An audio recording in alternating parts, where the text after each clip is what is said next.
Jai Hind, dear students. Welcome back to the online classes of Shri Ram Public School. This is your English teacher, and today's lecture we are going to see a poem from the book First Flight. It's the poem number 3 of your book, and the name of the poem is A Tiger in the Zoo.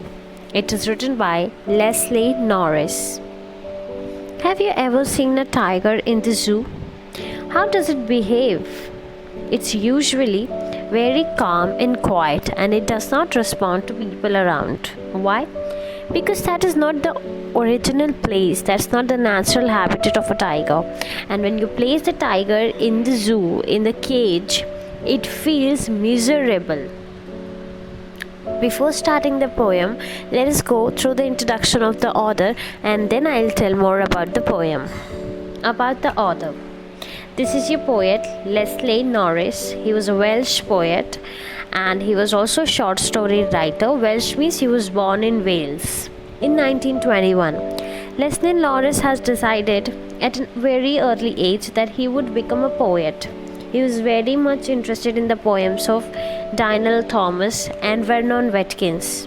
His first poem was published in 1938, but his first book of poetry came out in 1943. He shot to fame means he became famous after his first publication, Finding Gold. His works won various awards including Col Mondeley Poetry Prize and Catherine Mansfield Memorial Award. Leslie died in 2006. So he was not a very old poet, so he has written this poem of a present day scenario. What is the present day scenario? Animals को human beings अपने usage के लिए exploit करते हैं, पकड़ लेते हैं, उनको नेचुरल हैबिटेट से हटा देते हैं, उनके बॉडी पार्ट्स को ज़बरदस्ती उनको किल करके उसको यूज़ करते हैं, रीसेलिंग करते हैं and what not. So human beings are exploiting the nature. देखिए, the nature is taking revenge. Now the animals are freely roaming around the streets and the human beings are sitting inside their homes. Now the nature is taking its revenge. वो पेड़ जो हम कटवाते हैं जिससे हमको oxygen मिलता है, आज उसी ऑक्सीजन के लिए हमें ऑक्सीजन सिलेंडर लेना पड़ रहा है. तो ह्यूमन बींग्स ने ही इस नेचर का सिनारियो ख़राब किया है. तो ये पोएम भी ऐसे ही है कि एक टाइगर है जो कि ज़ू में है, और पोएट कॉन्ट्रास्टिंग एनवायरनमेंट दिखाते हैं कि टाइगर जब ज़ू में होता है तब क्या क्या कर सकता है और जब जंगल में होता है तब क्या क्या कर सकता है. बताते हैं पोएट कि कैसे वो अपने नेचुरल सराउंडिंग में हैप्पी और जॉयफुल है, पर अपने केज में वो फुल ऑफ रेज है. रेज मतलब एंगर, फुल ऑफ ट्रबल है. फिर भी वो साइलेंट है. ही is facing all these things. And poet also shows the great importance of freedom in the poem. आपको पता है इंट्रोडक्शन, थीम, ये सब लिखना होता है. So go through it. Very very important it is. What? Theme. The tiger is a very proud creature. It's powerful, agile and untamable. मतलब कोई भी उसका शिकार नहीं करता है, उसको पकड़ के नहीं रखा जाता है. फिर भी ह्यूमन बींग्स अपने फ़ायदे के लिए वो लोग क्या करते हैं, इनको उठाकर रख देते हैं किसी केज में. तो टाइगर जब अपने नेचुरल एनवायरनमेंट से, अपने नेचुरलिटी से हट जाता है तो उसको कोई इंटरेस्ट नहीं है around the environment where he lives in. He ignores all those who come to the zoo to see him as entertainment because he is not entertainment. Like human beings, the tigers also have some values and they love freedom. He shows his anger, hatred and even defiance. Defy means to ignore.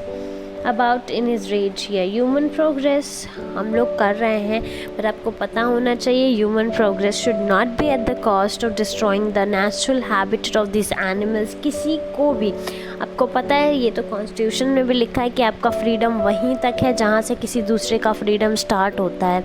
और अगर सारे लोग ये follow करें तो the world will be a beautiful place to live in, but nobody follows. Now let us go to the poem. इस poem में जब आप देखेंगे तो कंट्रास्टिंग एनवायरनमेंट आपको दिखेगा. कैसे? जो ये है आपका फर्स्ट स्टैंजा, वो है कहाँ का है, आपका ज़ू का है, केज का है. फिर दूसरा है एक्चुअली वो करना क्या चाहिए था उनको, ये जो दूसरा और तीसरा है ये आपका जंगल का है जो उसका नेचुरल हैबिटेट है. टाइगर वहाँ होता तो क्या करता. फिर आपके जो लास्ट के 2 स्टैंजास है वो अगेन ज़ू में है, बताते हैं कि कैसे वो मजबूरी में लॉक्ड है कंक्रीट सेल में और वो विजिटर्स को इग्नोर कर रहा है. Is not interested in the environment around but he is facing these things. So ये ज़ू, जंगल, ज़ू मतलब जो आपका ज़ू है चिड़ियाघर है, जंगल है फॉरेस्ट है, और ज़ू ये है आपका 3 सेट में डिवाइडेड है. पहला जो है वो बताते हैं कि कैसे ज़ू में केज में एक लॉक्ड है, कौन, आपका टाइगर, और वो आगे पीछे चल रहा है, स्टॉक कर रहा है, फॉलो कर रहा है. वो जो खुद के कुछ कदम हैं वो चला है, वही घूम के आकर फिर अपने ही कुछ कदम को वो फिर से फॉलो कर रहा है. तो ये काम कर रहा है and he is feeling very very bad about all these things. तो चलिए हम लोग पोएम देख लेते हैं. पहला है ही स्टॉक्स. स्टॉक्स मतलब स्टॉकिंग करना, मतलब किसी को फॉलो करना. तो ही स्टॉक्स मतलब ही फॉलोज.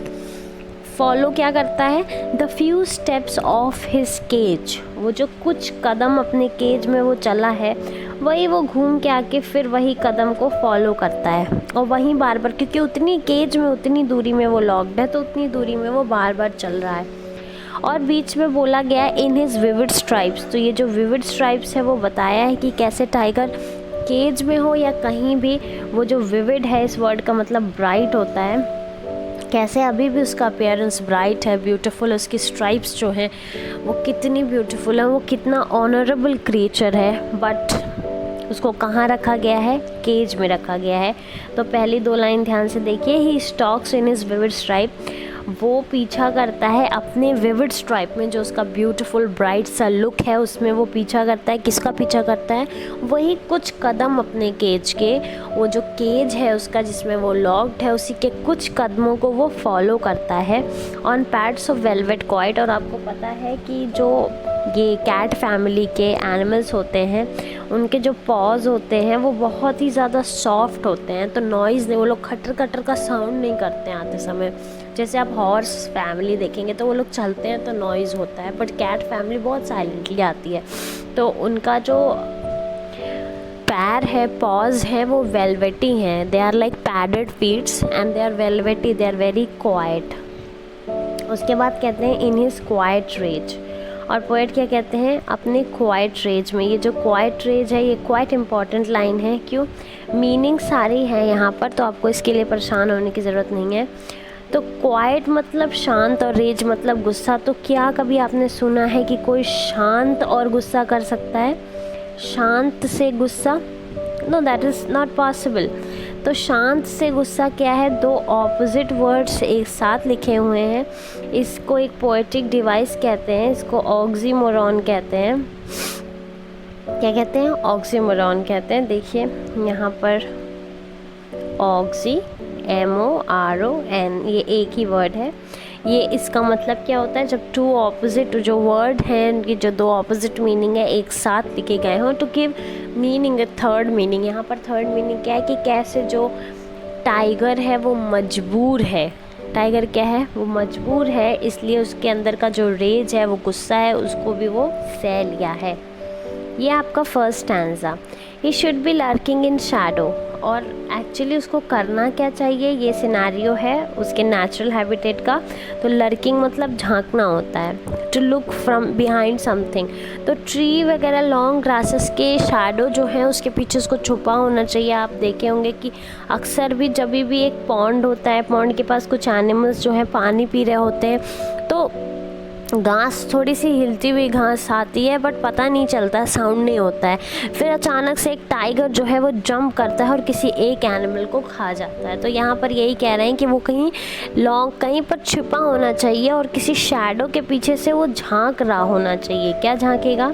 ये जो एनिमल्स हैं उनको झांकतेगा और फिर sliding through the long grass. और ये जो लंबी लंबी ग्रास है उसमें से वो सरकते हुए आएगा. कहाँ? Near the water hole. ये आपका वाटर होल है, यहाँ जहाँ आपका वाटर है. तो कह रहे हैं नियर द वाटर होल वो आएगा. और वो वाटर होल की खासियत कहाँ है? क्या है खासियत? कि यहाँ से प्लम्प डियर जो है पास करते हैं. प्लम्प डियर मतलब प्लम्प मतलब हेल्दी, मोटा ताजे जो डियर हैं, हिरन है, वो यहाँ से पास करेंगे इस वाटर होल से, पानी पीने आएंगे. तो जब ये पास करेंगे तो टाइगर यहाँ अपना शिकार करेगा. तो ये है इस लाइन की खासियत। तो इस स्टैंजा में क्या कहते हैं कि एक्चुअली इनको करना क्या चाहिए, इनको कहीं छुपे रहना चाहिए और वहाँ से लर्किंग मतलब पीछे से छिप के देखना चाहिए और फिर लॉन्ग ग्रास से स्लाइड करते हुए आना चाहिए। कहाँ? वाटर होल के पास। वाटर होल के पास कौन रहेगा? प्लम्प डियर, हेल्दी डियर पास करेगा, तो ये उसका शिकार कर सकते हैं। और क्या क्या कर सकता है टाइगर?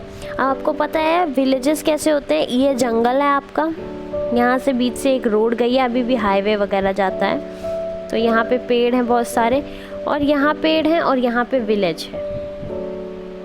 यहाँ पे क्या है? विलेज है, और ये क्या है? आपका फॉरेस्ट है। तो विलेजर्स जो है हमेशा डरे रहते हैं, तो वो लोग फॉरेस्ट के साइड नहीं जाते हैं। तो इनमें डर बनाने के लिए टाइगर को आना चाहिए, शुड बी स्नार्लिंग मतलब गुर्राना चाहिए। आना चाहिए टाइगर को कहाँ? और यहाँ सब गुर्राना चाहिए around the houses at jungle's as.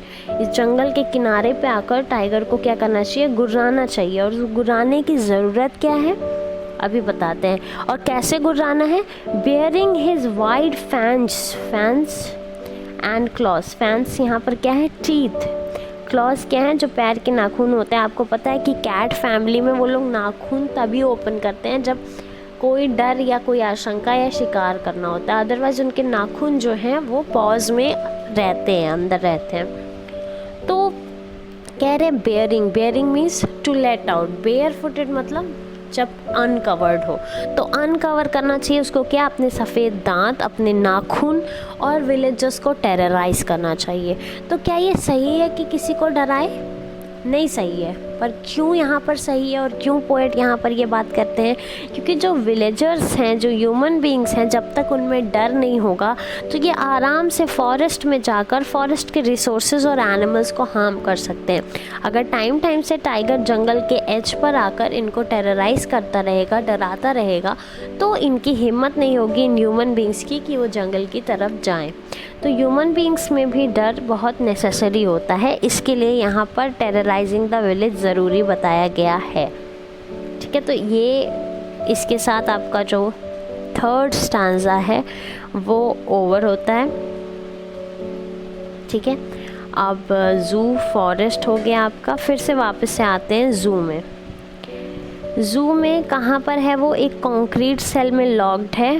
ये कंक्रीट का सेल बनाया गया उसके लिए, और आगे जो है आयरन बार से बने हुए क्या लगा दिए गए हैं? डोर्स लगा दिए हैं। तो कह रहे हैं is locked in a concrete cell. एक कंक्रीट से बना केव सॉर्ट ऑफ स्ट्रक्चर में उसको लॉक कर दिया गया है, और उसकी जो पूरी ताकत है वो ये जो लोहे के बार्स हैं उसके पीछे उसकी ताकत जो है वो बंद कर दी गई है। Stalking the length of his cage ignoring visitors. अब उसका एटीट्यूड बताते हैं कि अभी भी वो वही कुछ कदम अपने केज के फॉलो कर रहा है, लेकिन वो क्या कर रहा है? जो लोग यहाँ पे खड़े होकर एज एन एंटरटेनमेंट इस टाइगर को देखने के लिए आए हैं उनको बिल्कुल इग्नोर कर रहा है, अपना काम करता है। He hears the last voice at night, the patrolling car। और रात को आखिरी आवाज़ क्या सुनता है? The patrolling car. Patrolling means to check regularly. जैसे कार है जंगल ज़ू में रेगुलर विजिट के लिए जो ऑफिसर्स होते हैं वो जाया आया करते हैं ताकि देखें कि एनिमल सब अपनी अपनी जगह पर सही से हैं। और यहाँ पे भी वो पोएट बताते हैं stairs with his brilliant eyes at the brilliant stars, की कैसे टाइगर की आंखें भी क्या हैं? ब्रिलियंट है, ब्यूटीफुल है, किसकी तरह है? जैसे स्टार्स हैं, ब्रिलियंट स्टार्स की शाइन के जैसे इनके भी आइज़ जो है शाइनी है। तो अभी भी यहाँ पर लॉक होने के बाद भी जो ग्रैंडर है इनका टाइगर का वो ख़त्म नहीं हुआ है। बताते हैं कि कैसे अभी भी वो एनिमल जो है वो ग्रैंड है, but we human beings have locked his strength, his beauty, his everything inside the cell just for some money, which is not good actually. And these are the meanings. You have to write it down. This is the summary. You have to write this also down.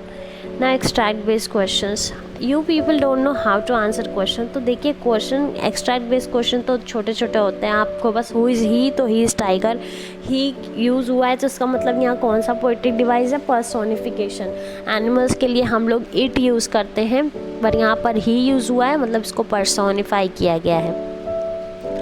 अभी question का answer कैसे देते हैं? ये तो short answer type है, चलिए यहीं देख लेते हैं। What do the tiger do at night. तो सबसे पहले आपको क्वेश्चन पढ़ना होता है, फिर क्वेश्चन से ही आंसर स्टार्ट करना होता है. What do the tiger do at night, what does he feel when he stairs at the brilliant stars in the sky.